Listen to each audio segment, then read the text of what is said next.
Well, it's been weeks now since LeBron James left the Miami Heat. Something interesting happened. The Heat didn't collapse. They didn't fall apart. Instead, we're in the midst of Pat Riley's latest recreation. This is still a playoff team. This is still a team capable of winning in the playoffs. It's a different team, but it's still two-thirds of the big three.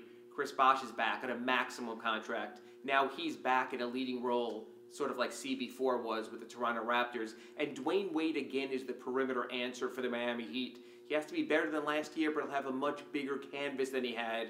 He's also gotten in better shape. Pat Riley says the older you get, the slimmer you have to be, and Dwayne Wade apparently is following in that lead. Now there's a new cast, a new supporting cast. Surprisingly, as late as it was in free agency, the Heat were able to add Luol Deng. He's a perimeter defender. He can score for you. He's not the shot creator of LeBron James, but he's probably in the top half of small forwards in the NBA. And what's going to be interesting about this upcoming Heat team is the power rotation. With Josh McRoberts, who was added from Charlotte, and Bosh, the Heat might have the best 1-2 punch they've had in the Big Three and now Big Two era. Not Udonis Haslem, not Shane Battier, not Rashard Lewis. Instead, a bunch of versatile power players who could play inside, who could play outside, who could help facilitate for others. That's going to be a step forward from the Heat, and I think they're going to be fine in the front court.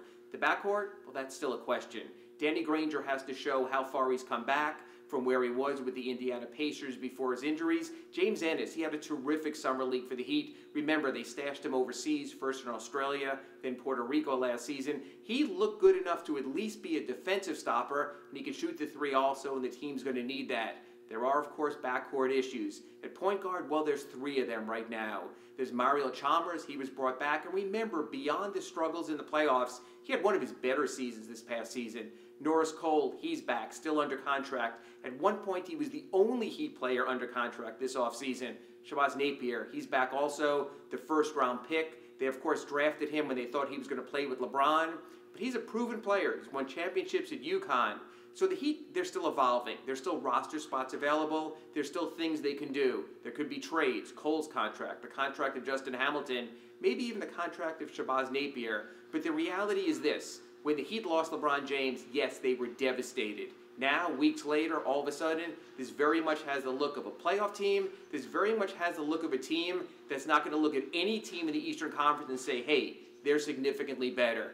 It was shocking for the Heat when LeBron James said he's going back to Cleveland, but the Miami Heat since have said, we're not going anywhere. And of course, we'll be here to bring it to you from SunSentinel.com.